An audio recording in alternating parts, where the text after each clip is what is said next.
Good morning, everybody. Guess who's back on the coffee today?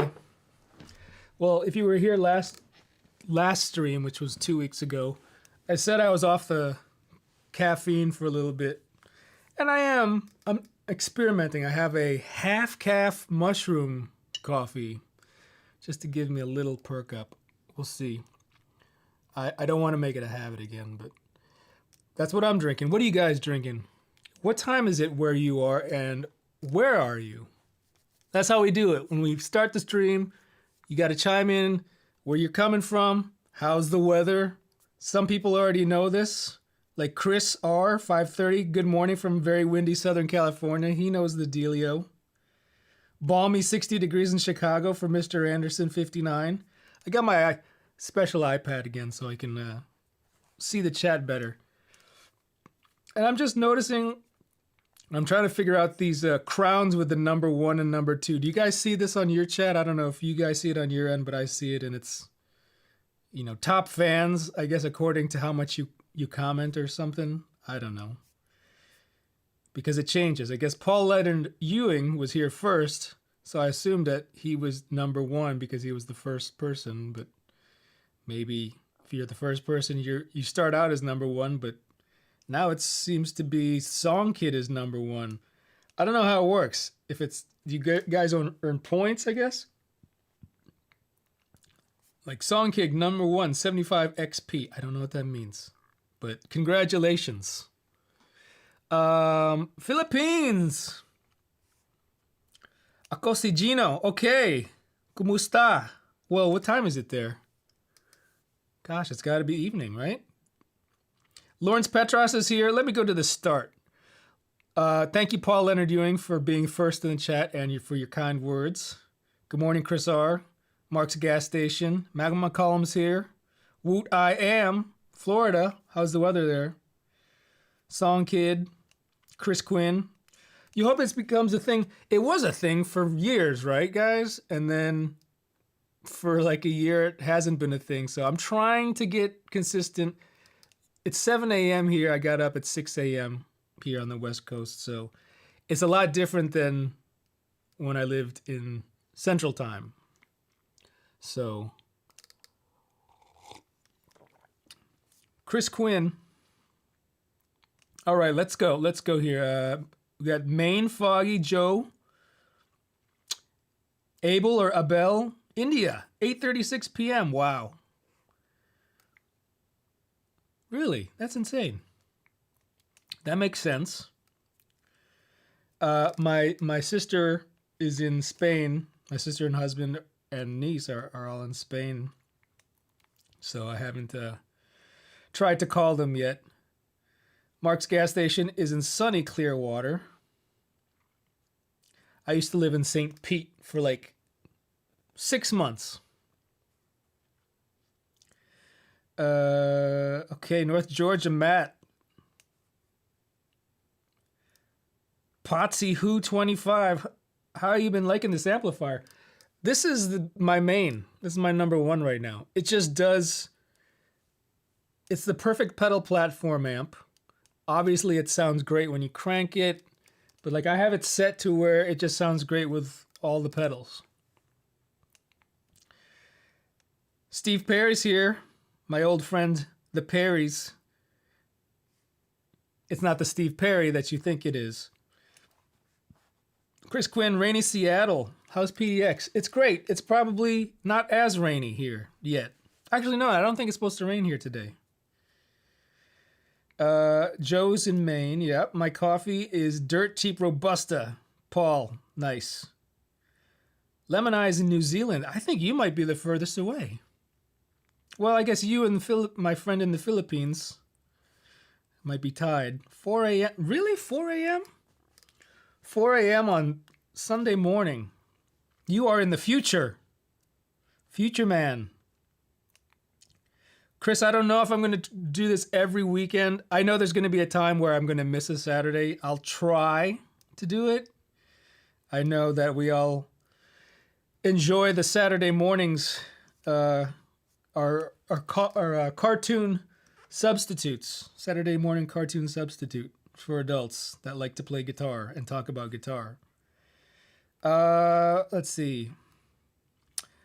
Matt D. Michelle, thank you. Do I ever play gigs in the Northeast? I haven't probably since 2018.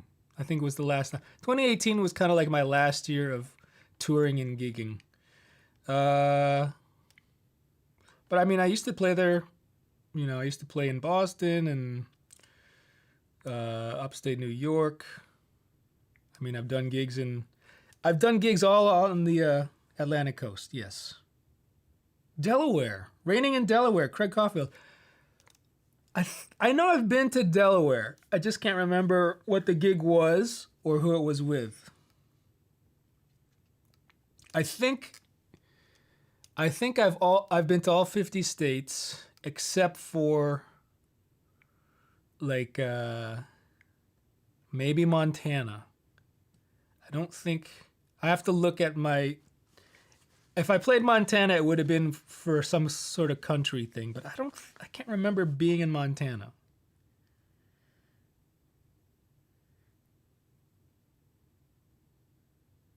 Craig Caulfield going to see Albert Castiglia at 1:00. Where are you again? Oh, Rain in Delaware. Oh, cool. Albert's from he's a South Florida guy. I always remember when I lived in South Florida that I would always see him playing. So I just assumed that he was living in Fort Lauderdale or Palm Beach or something. Yeah, so what am I doing today? If you don't follow me on Instagram, you should. And I don't have my thingy because I haven't fixed it yet. But it's RJ _ Ronquillo. But I just got a new set of the, I don't know how to pronounce it, Carondelet or Carondelet. OTB humbuckers that my friend Owen Berry just designed. And I think I'm going to spend today, if I don't go to the farmer's market, I'm going to spend the day installing him in my Gold Top Les Paul. Oh, here's something that we can talk about. When you pronounce Les Paul, do you say Les Paul or Les Paul? Like if you're, I don't know. I always say Les Paul. Like I accent the Les. What do you guys do? And gals, if there's any gals in here. Maybe my wife is watching from bed. LPD is asking, where did I play in Alaska? I played there a couple times, actually, with Thompson Square, the country act I was with. We played some festival. It must have been in Anchorage or something. I can't remember. It was like they have a summer festival that bands go up and play. We did that once, and then we went back again. I remember playing, it was like I guess I had a ski resort somewhere there. I don't remember it because that was a run that we did. We played in Alaska, and then we flew to San Francisco and then flew to Hawaii to do like 4 shows in Hawaii with a country band.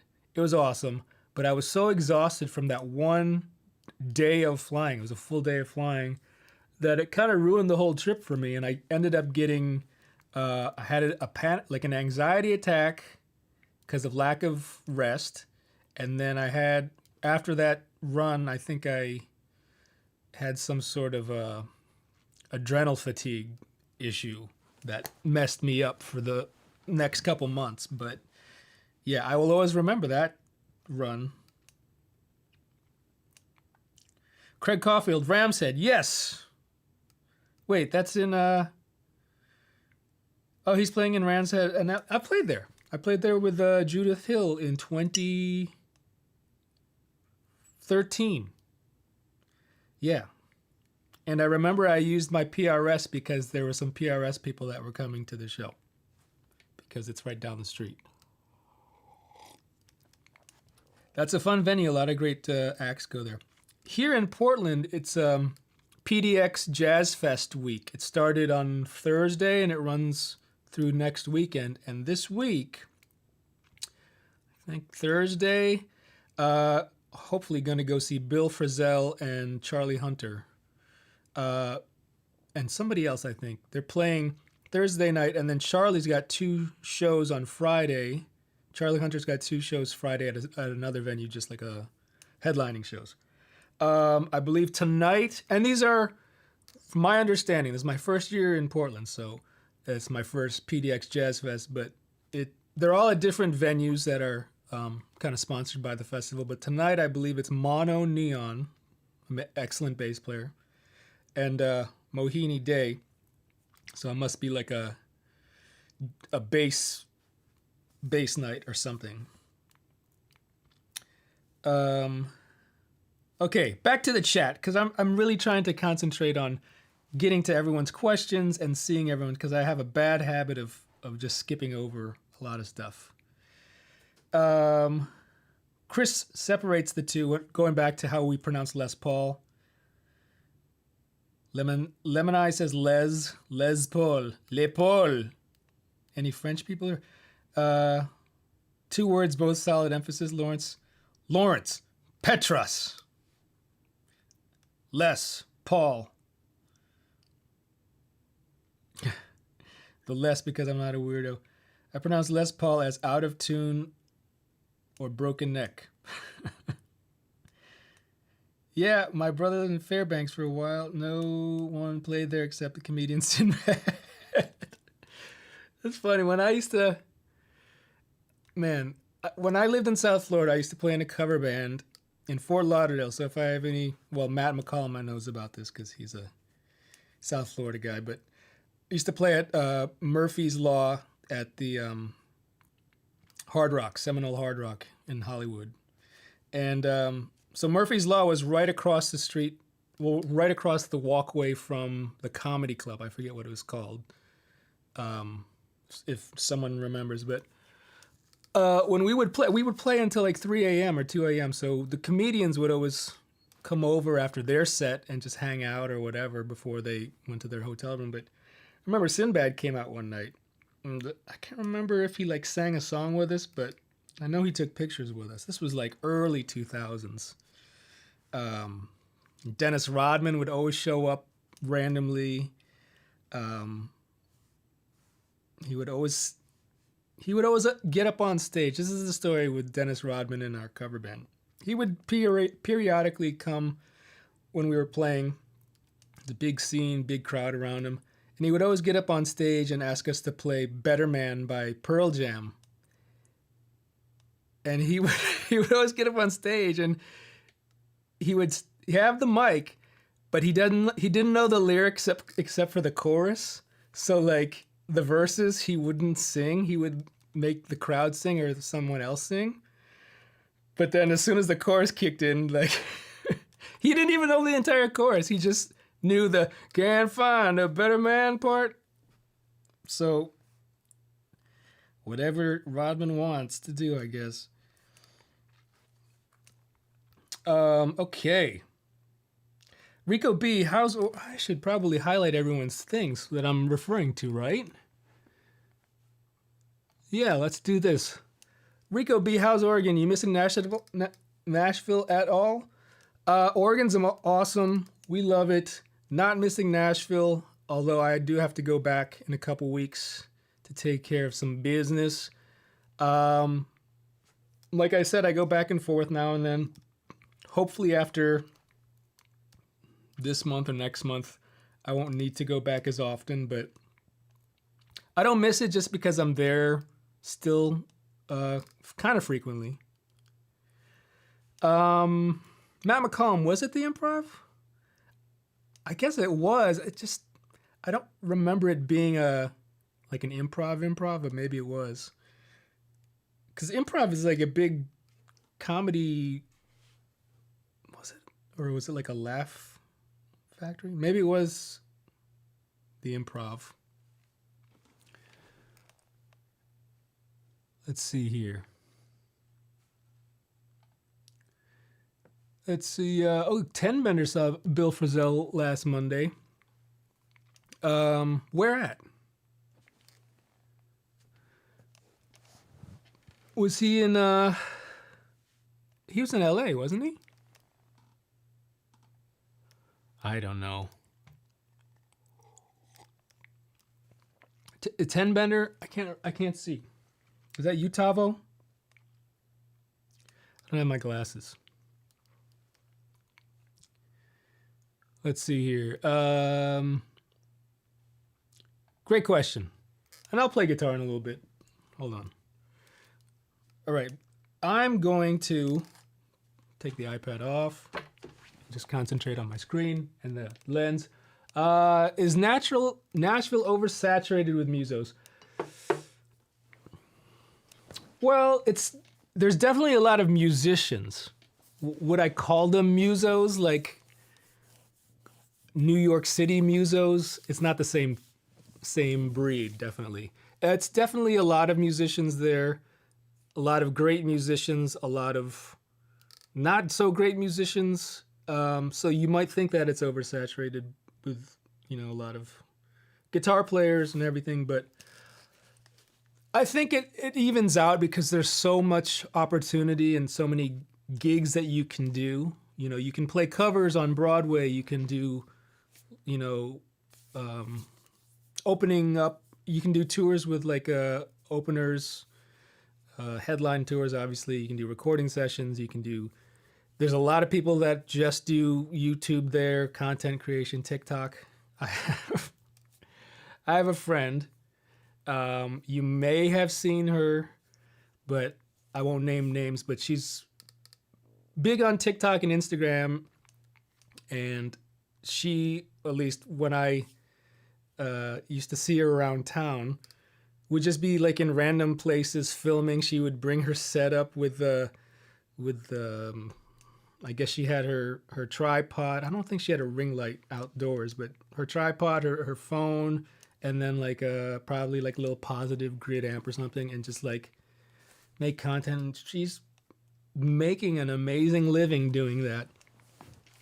But yeah, there's so much opportunity I still say to this day, even though I left it and moved away, that Nashville is probably the best city for musicians, just in general. Not saying like, oh, you gotta be country or this and that. Just as a musician, to be able to work and make a living. And years ago I would have said being able to afford to live there. Nowadays it's getting pretty unaffordable.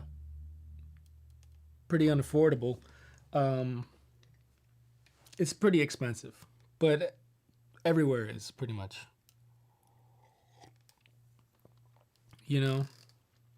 Lemonize New York, just a higher standard. I didn't mean it like that.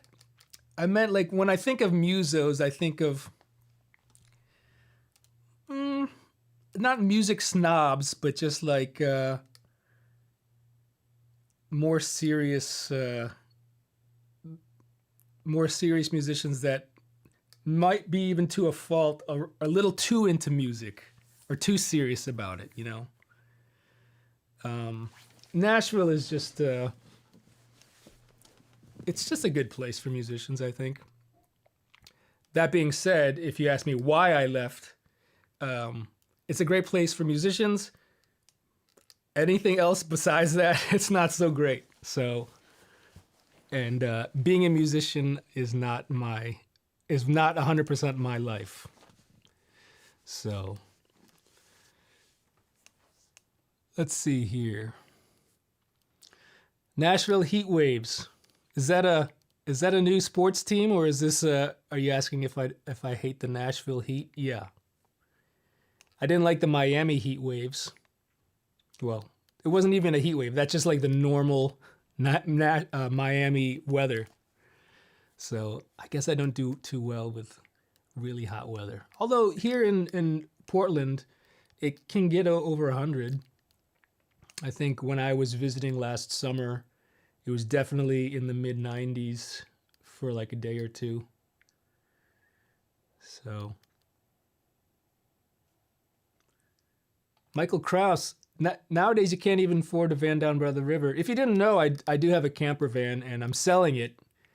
If anyone wants to buy my Winnebago Travado, it's listed on RV Trader and I think Facebook Marketplace or something. But if anyone wants to buy mine, it's been for sale for a couple weeks and no one's bought it yet.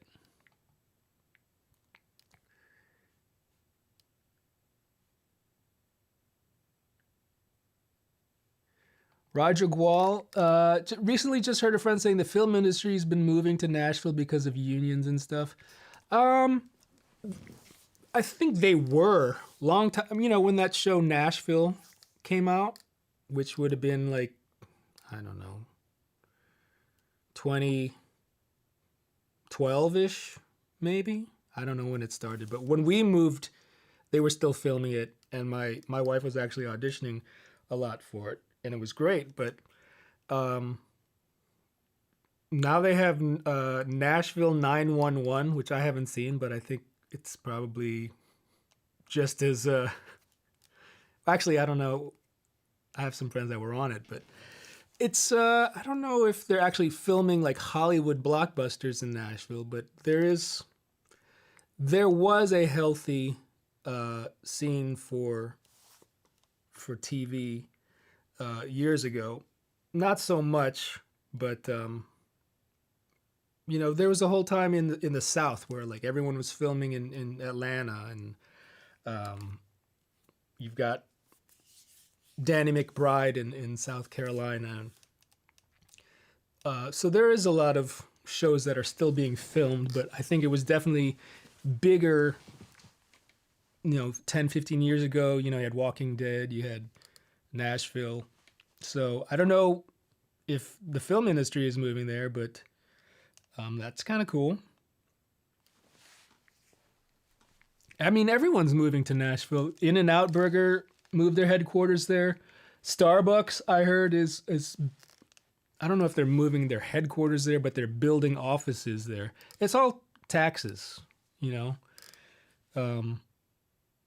Tennessee in general is a good place if you want to save money on your taxes. But it's Tennessee. All right, I'm losing the chat.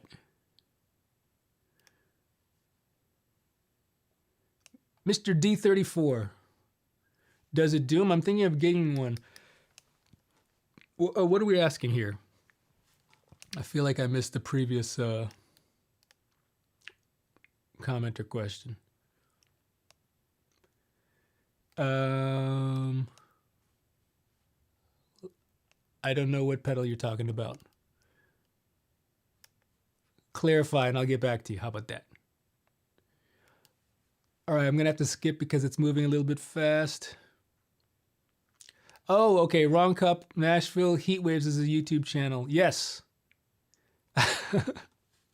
That's right. I was on, I forget, I don't think I ever met the person that films all those videos. Because when I was there with the High Jivers, we were playing at Acme Feed and Seed. I had blue hair, but actually he or she made a black and white video, so you can't tell. But when we were playing there wasn't a big crowd, but there was at least 2 people there with tripods and their iPhones filming. So it's one of those 2 people that were doing it. Giving up the RV dream. So I'm selling my camper van because, we just moved into this house and we're kind of doing some work on the house, and I don't foresee us doing any camping, even though we live in a state that has amazing places to go and proximity to amazing places, Pacific Northwest as a whole. But it would make more sense just to have a regular car to explore the city. I feel like I want to get settled in and explore my immediate surroundings first. And if I ever want to go camping again, I'll buy a tent or maybe even just a towable or something. But yeah, it's a good van. It's still in great condition. I didn't use it as much as other people use it. So look it up. It's on RV Trader. Come to Portland. Pick it up. Matt is saying the film industry is in Georgia. I'm an electrician. I've been to a lot of houses that are Netflix movie sets the last 4 years. Interesting. So they're actually, I know there's like studios in Georgia, but I like how they actually use already existing houses to film. when I lived in Long Beach, California, they were filming a lot of Dexter episodes in my neighborhood. So I lived in a area that like a beach town looking thing. But if you know, Dexter took place in Miami, so they were using our neighborhood to mimic South Florida, which was funny because I lived in South Florida too, and it looked nothing like where I was living. But a lot of the exterior shots for Dexter were filmed in my neighborhood.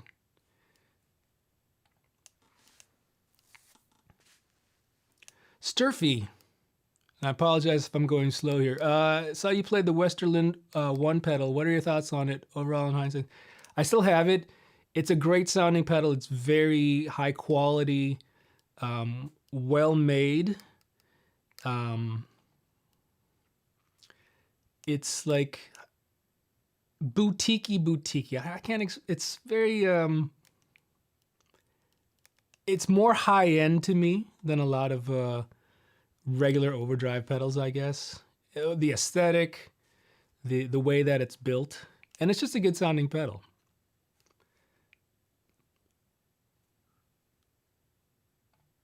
All right, Christian Hanley finally got a Novo. Congratulations. Also, more importantly, get these plants behind you some natural light. Cheers. Thank you. Guess what? All these plants are fake. That's how they grow. That's how they look so nice. You don't need any light. It's so dark. I don't have any windows here. I mean, I got this new globe light fixture that seems to be lighting up pretty good, but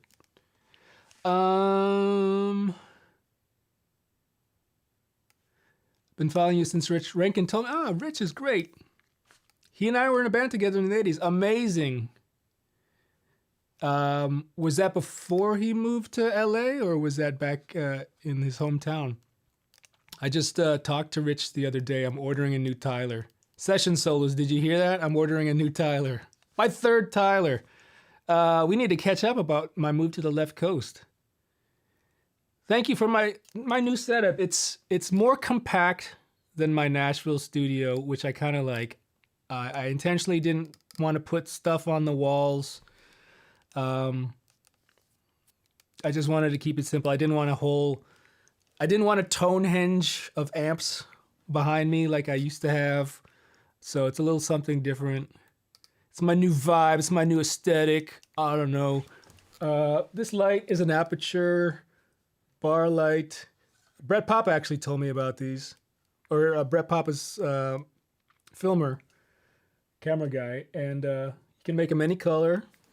And just put them up against the wall. And it's thin, so it hides behind me. So it looks like my luscious locks now are projecting this pink neon light. Yeah, I'm getting a haircut, hair trim this week, so.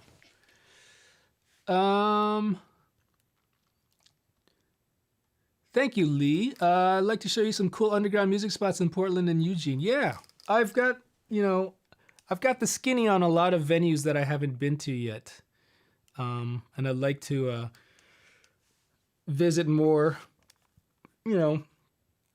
I've seen a couple shows here so far, but I have to get out. Okay, Mr. Deether, does it Doom fuzz pedals? Yes, they're great. I bought two of them. I couldn't tell you which ones they were. One was like a single knob. Or they might be both single knobs. I think they're very limited, but they do exactly what you want, the Doom fuzzy sound to do. And that's it. So it's like, especially with the one knob thing, you just turn it up all the way and you plug in and that's what it is. So I can't really, I haven't really experimented with them too much, but I feel like when I was playing through them, they sounded amazing for like the drop tune Doom stoner stuff. Other than that, I couldn't see myself using them, playing like, a rock gig or blues stuff. Maybe I'll try to implement it with something, but they sound really, really good for that, is what I mean to say. Thank you, Kenneth. Corey 4 Grave or Corey 4? I like the Between Two Ferns. Yeah, it's not two ferns. I don't know what you would call this plant. I forget what the name was when I bought it. Like a banana leaf looking plant. I think Between Two Ferns was actually real ferns.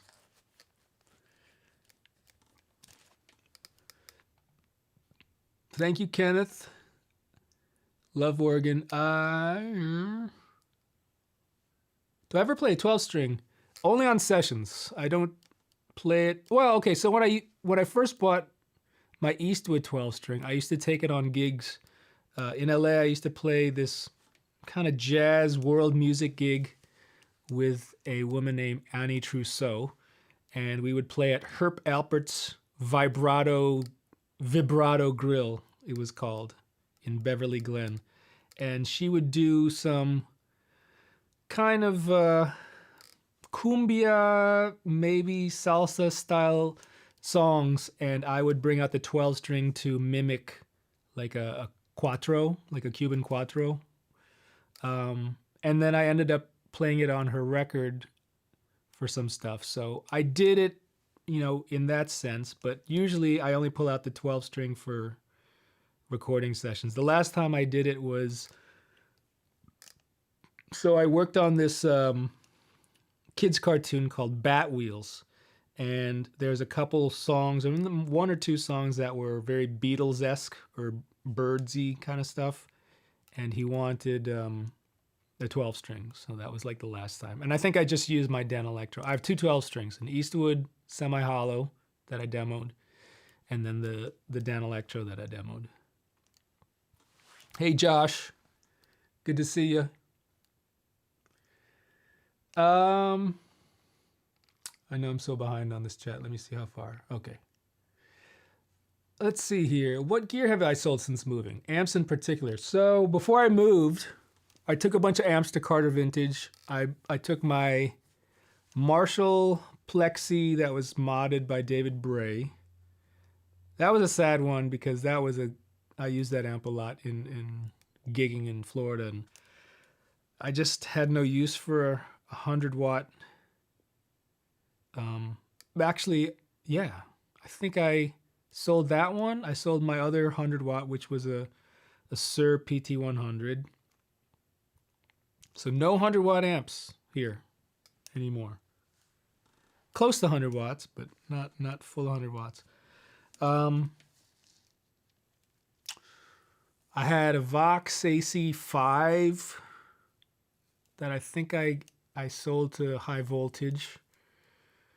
My Super Reverb, I had for the longest time, like a 65 Super Reverb that I bought when I was still in South Florida. I think I used it on one or two gigs, and other than that, it just sat. It just collected dust, or it was like a nice piece of furniture. Great amp. I just never used it, and I didn't see myself ever using it, even though that it sounded so good. But because I wasn't using it, it didn't make sense to keep. And I'm like, well, someone else could be using this on a gig.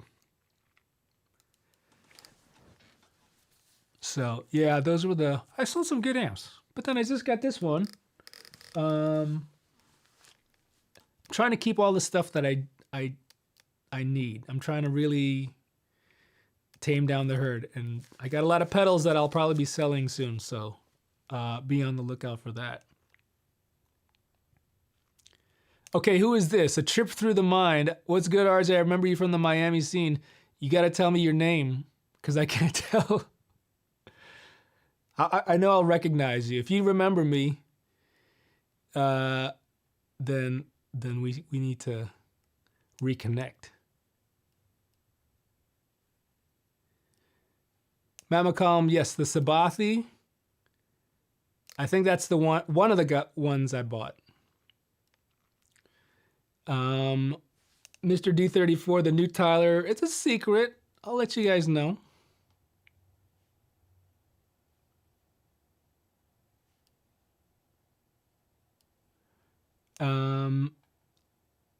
Octopus Series, what are my thoughts on the JTG James Tyler guitars? I never got one to demo. I know when they first came out, they were sending them to everybody. I never got one. I think we were in the middle of moving or getting ready to move or something when they first came out. Am I playing gigs in Portland or sessions? Not right now. I'm still getting settled in. I would love to play at Strum, which is the guitar store here. It's just convenient. It's cool. I just need to put a little trio together, but I would love to play out for sure.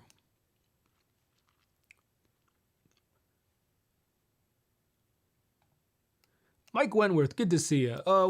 Where are the amps we know and love in your studio? They're like right here. I don't think a lot of them are plugged in. I've got my Bassman, I got my Morgan, I've got my Amplified Nation. My Amplified Nation is kind of my jammy amp. I have it plugged in all the time. It's not really running through my interface or anything. It's just kind of like my pleasure jam amp. I've got my Friedman on its side here, my twin sister. I got my Mesa Boogie there. My Michael Landau DeVille is outside of the studio. I feel like those are the only amps. And I got my Swart. I think those are the only amps I have now. So like, if you remember my old studio, I always had my twin sister, my Amplified Nation, my Morgan, like maybe my Bassman on my shelf, and then in the background, the amps that I rarely use are the ones that I pretty much sold. So my Marshall, my Fender Super Reverb. What else was back there? A lot of small combo amps. They're here. The ones that I know I'll use and are different enough than each other, you know. Because it didn't make sense to have like two or three Fender amps that basically sounded the same or did the same thing. You know what I mean?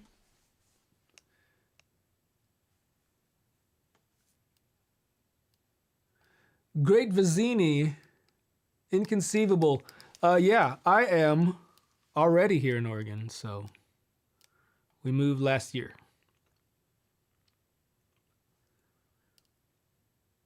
Let's see. Let me play.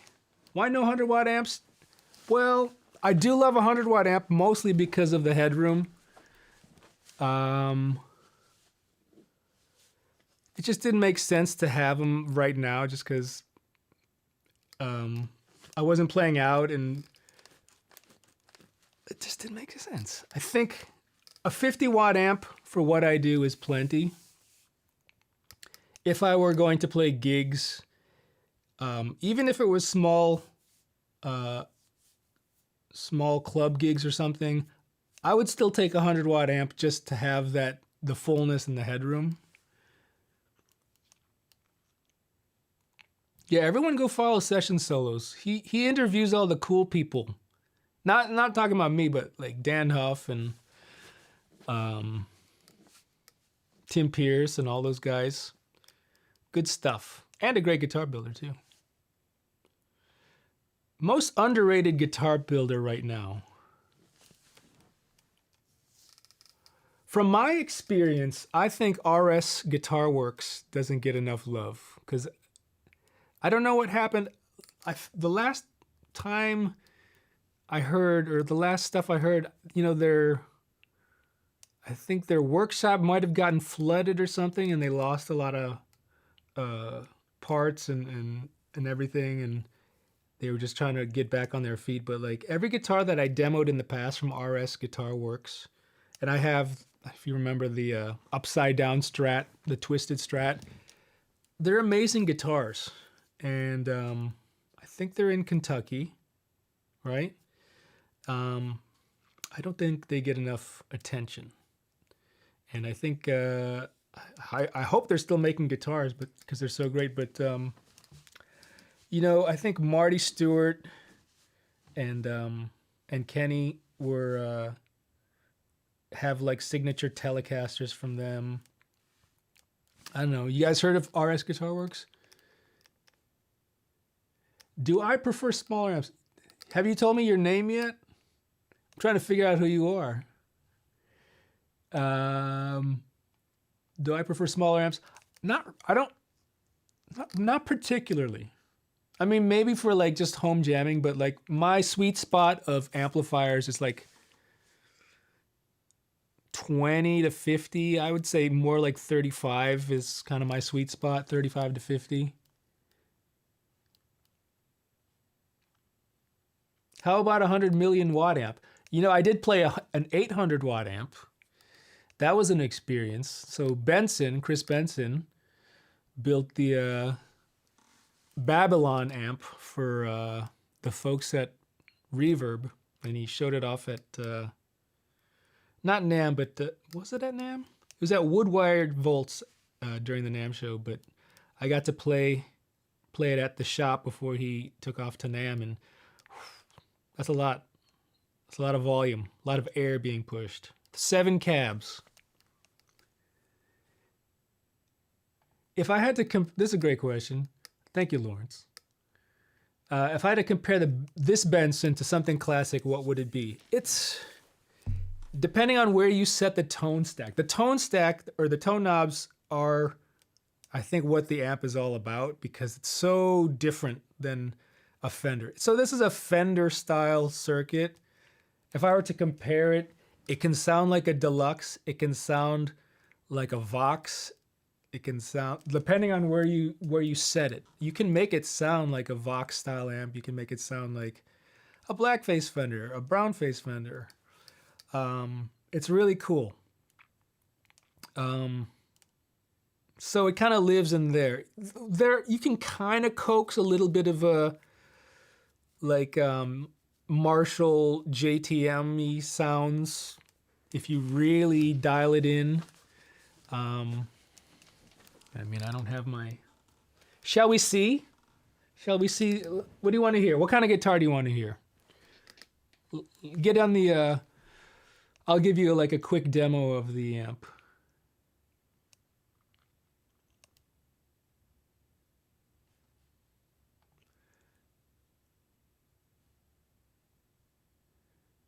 Is there a guitar I dislike?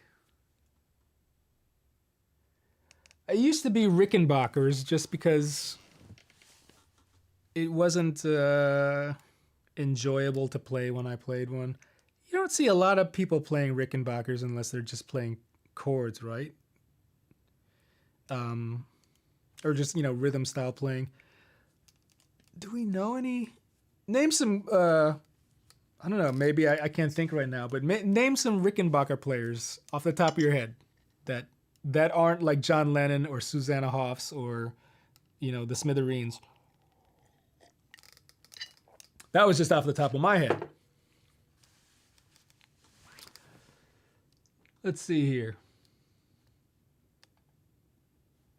All right, Bill Frank's in Detroit. How's the weather there? Bill Frank, if you're in near Livonia, my best friend plays at O'Malley's in Livonia, and he has like this live karaoke cover band gig. So you get up on stage and sing, songs with them. You should go. They're called Schools Out, and they play at O'Malley's Pub. Is it called Pub? O'Malley's in Livonia. Go out there.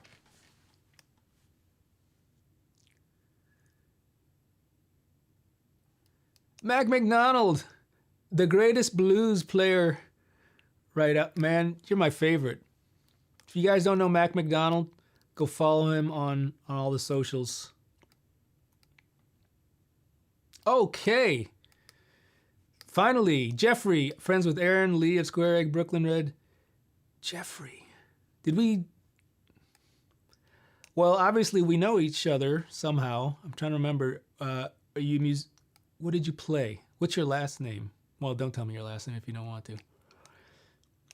Lebos. Leave Square Egg Brook. Man, that's a long time ago. Deep Fried Funk. I played with Brooklyn Red and Jody before they called it Deep Fried Funk. Here's a story. We used to play at the Miami Heat games at the arena. It was Big Brooklyn Red and the Miami Funk All-Stars. Oh man. This would have been 2002, 2003 or something. So every Friday or one Friday a month, we would be like the house band at the Miami Heat basketball games. And then we would play during the game, during the timeouts and whatnot. And then we would go to the Shiva's Regal Lounge after the game. And that's where I booked my first touring gig with Inner Circle, because the drummer, Lancelot, came out to the gig and just to watch, and they were looking for guitar players at the time, and he asked me to audition and join. So that's it. Deep Fried Funk, I believe, came after all that.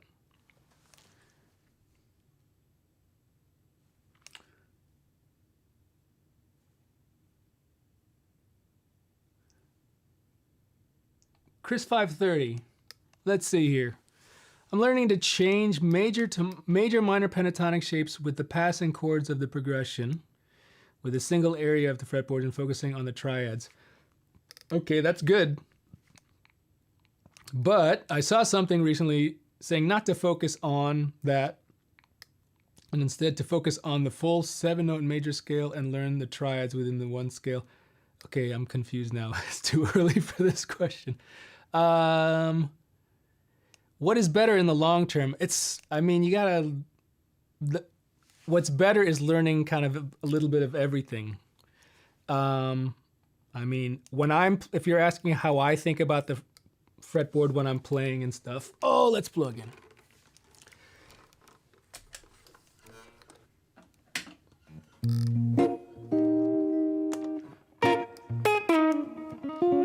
I haven't picked up a guitar this morning yet, so I might be a little bit rusty. I don't even know where my picks are. I don't need a pick.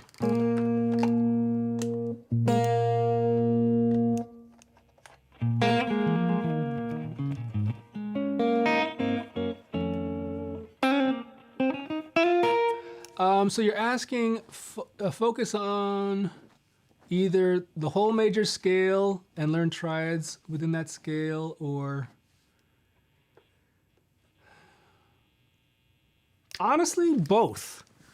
There's benefits to everything. So being able to play pentatonics in one position, and applying that to chord changes, as well as knowing the scales and the triads, it all ties together. Knowing how the pentatonic scales relate to the actual major scale. Like for instance, if I were to play C major scale, right?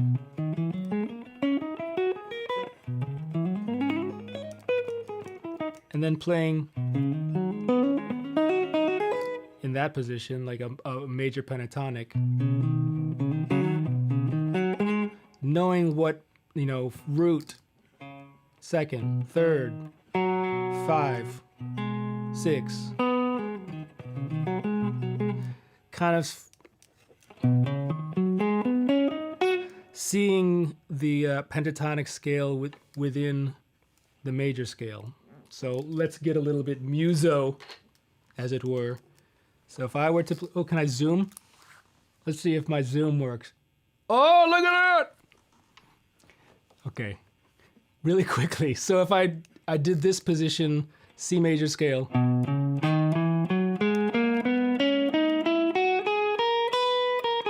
It's not really 3 notes per string. Knowing how to do a pentatonic off of that position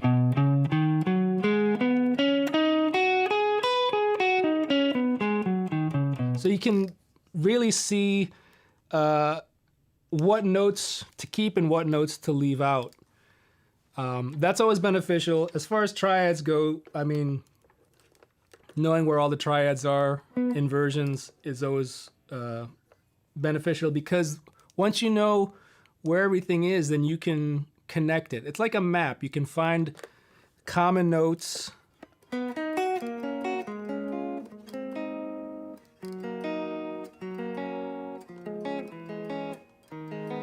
And use them as like leading tones and stuff. It just learn everything. That's what I'm trying to say. All right.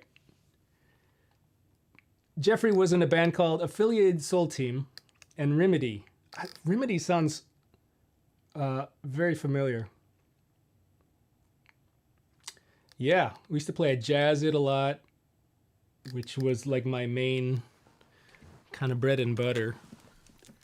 Purdy, I don't think I ever played Purdy Lounge. There was some outdoor seafood restaurant right on the river that I used to play at with Brooklyn Red. I can't remember the name of it, but that's how we started. Like, that was a fun gig because it was kind of like, you know, you're playing for diners and people at the bar, and they expect you to play covers and whatnot, but we would just start jamming and making up stuff. And if, you know, Big Brooklyn Red was this amazing soul singer, white guy, and his whole thing back then, this was early 2000s, was basically making up, freestyling, but singing.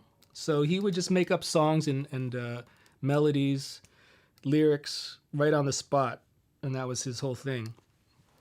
And now everyone's doing it. All right, let me fast forward. I'm sorry. Break out the Peggy Bundy guitar. It's in its case. I still have it. I didn't get rid of it. Let's see here. Okay, Rickenbacker. Okay, here's another pronunciation thing. Do you say Rickenbacker or Rickenbacker?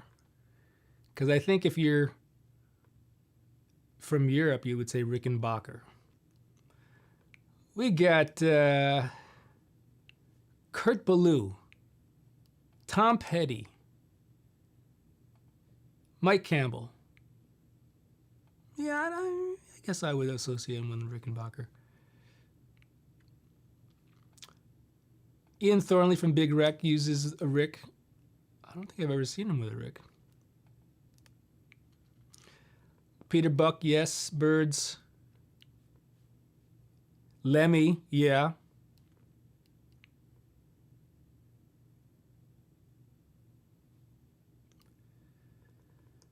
Thank you, Jeffrey. Thank you for the kind words.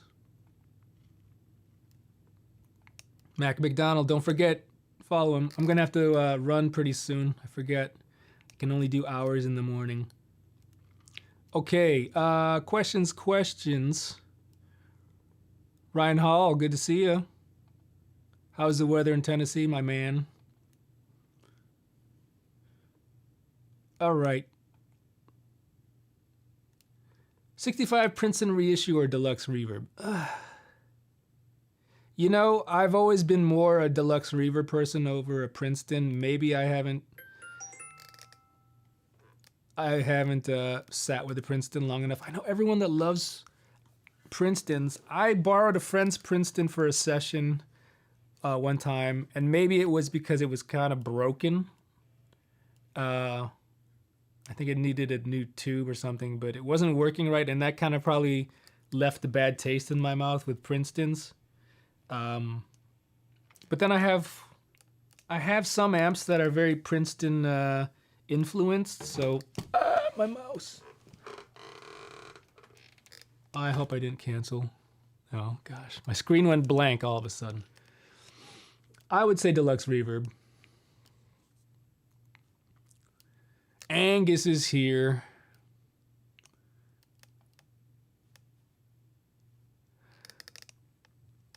Angus, Chris Angus.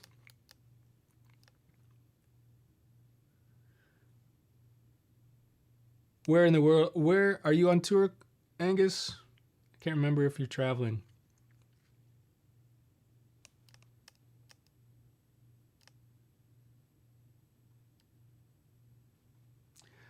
Corey Forgrave, during a game, so referring to the Miami Heat basketball games, how did you figure out what to play in a spontaneous moment? It was all the singer Big Brooklyn Red's call, like, and we were just playing covers. We would have a list of like stuff that like to call out, like, okay, play Bad Mama Jamma, 1, 2, 3, go, or Brick House or something, that type of stuff. It was like, playing on TV or something where you just kind of call it out and you just go. But they would, I don't know if you'd call it the producers or whoever was in charge of the in-between entertainment would let us know, okay, get ready to play. If I remember correctly, it was a long time ago. I think there was someone there with us that had a walkie-talkie or like a headset that would be like telling us to prepare to play something. If the timeouts were getting too long or whatever. So we would always watch free games. So that was the benefit. And I'm not really a NBA fan necessarily, but I got to see Michael Jordan with the Raptors at that time. Yeah.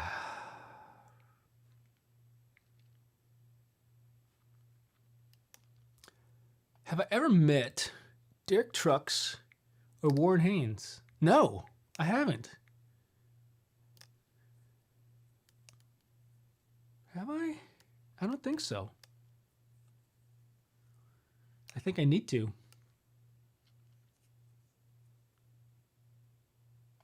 Caffeine free 2 days now after 50 years. Good for you. So this is like a very watered down half calf that I wanted to try. It's not really doing it for me, so it's once you're off caffeine, it's not that great anymore, which is probably a good thing. Purdy Lounge, yes, they had a lot of fun stuff there. Where else would we hang out? In that scene. Oh, I remember first meeting Lee in Square Egg at Senor Frogs. Senor Frogs used to have live music when it wasn't a bar or a restaurant at night. So there was a Senor Frogs on, I don't even remember Collins or Washington, but there was one summer or one spring break. I remember it was spring break because it was Mike Tramp's White Line was the headliner. Enough's Enough and some other 80s kind of band. But they were playing at Senor Frogs, which was like, basically a Mexican restaurant cantina bar. They set up a little stage. And I remember it was spring break because there was a lot of like drunk college kids there. I was already at that time probably in my mid-20s. But there was a lot of drunk college kids there, and I remember security was escorting, kind of taking this guy out that was way too drunk, and I was standing at the side of the stage, and Mike Tramp's drummer, who I later met in later years, his name's Troy. He had all his drum cases on the side of the stage, and this kid walks by and just pukes all over his like drum cases. And I'm just like, oh no. And Troy walks in from the tour bus from outside, and because someone must have told him, and he was so pissed off. Oh my gosh. I don't even know. I would have quit the band right there, then and there, and just gone home. I would have left my drums, my cases, and be like, I'm out here. This is not worth it. But this kid literally projectile vomited all over his drum cases. I felt so bad. But I wish I had, this was before smartphones, obviously. I wish I had video of it because it was amazing. Anyways, that's my story of Senor Frogs. Yeah. Okay. Well, I'm sorry, guys. We're talking. We're reminiscing about South Florida, Miami stuff. The Marlin Hotel is. I used to. We used to do the nightcap. I think it was Sunday nights or Monday nights with Brooklyn Red at the in the little basement bar lounge.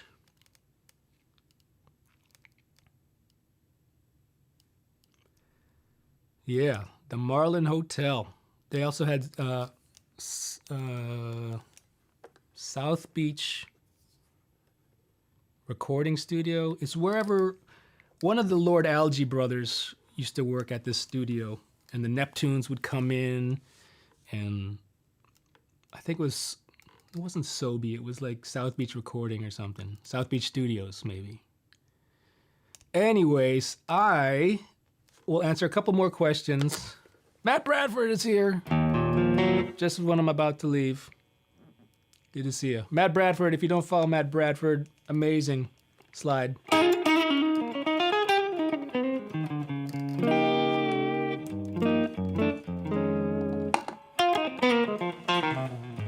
Someone was asking the gain on this amp. So I'm going to turn off all my pedals. Keep in mind, I don't have, it's not running through the speaker because of the mic and everything, so it's going through my 2 notes, but. And these are weak pickups. So this is cranked all the way.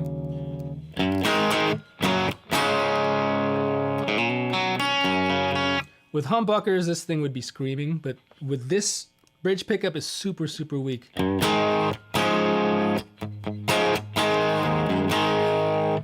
Tone controls. I'm going to cut the bass all the way.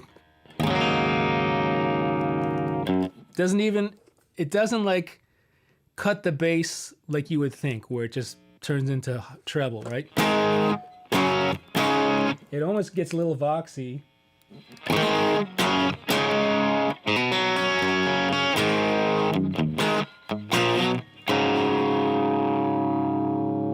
And depending where you set the treble, it can add more gain.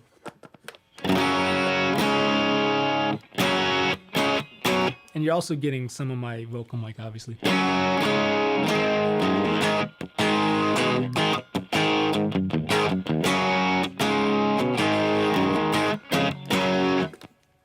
Anyways, that's it.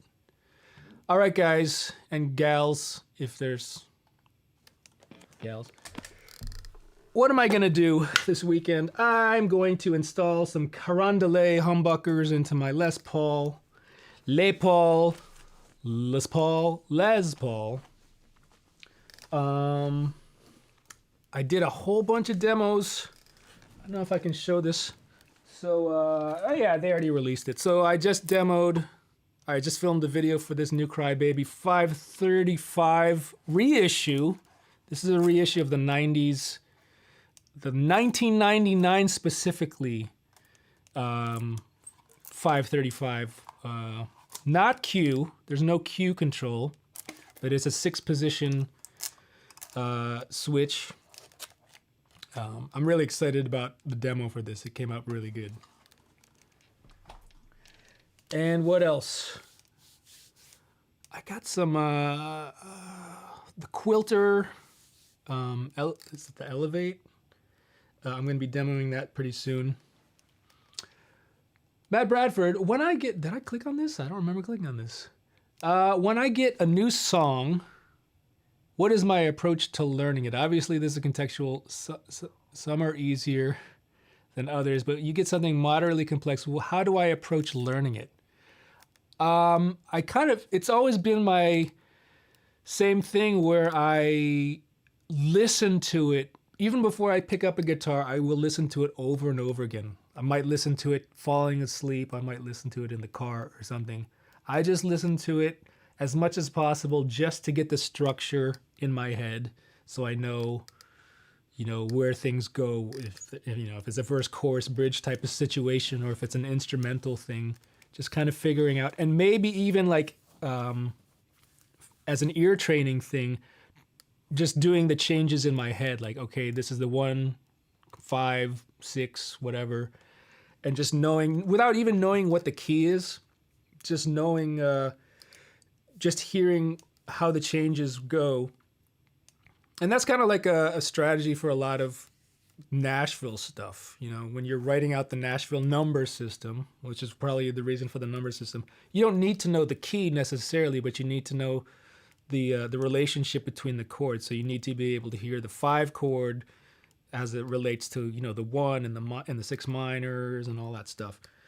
But if it's something where I'm trying to learn like an instrumental thing, I'll just try to find the tabs online.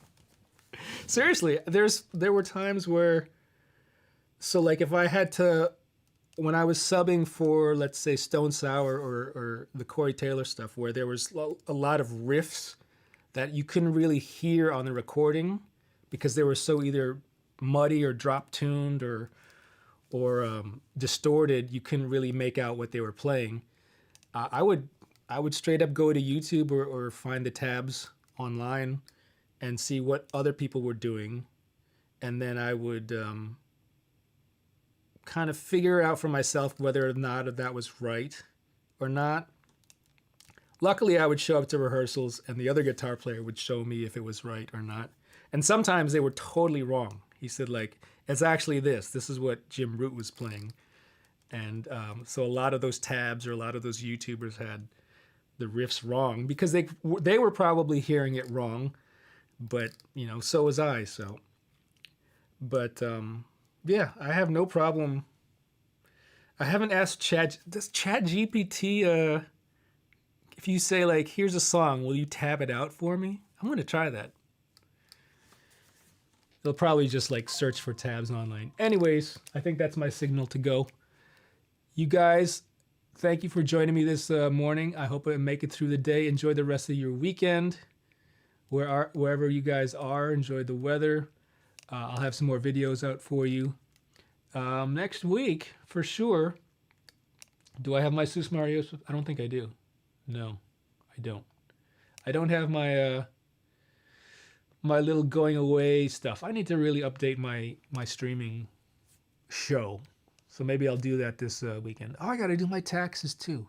Damn it. All right. Happy tax season for all my U.S. residents. See you guys.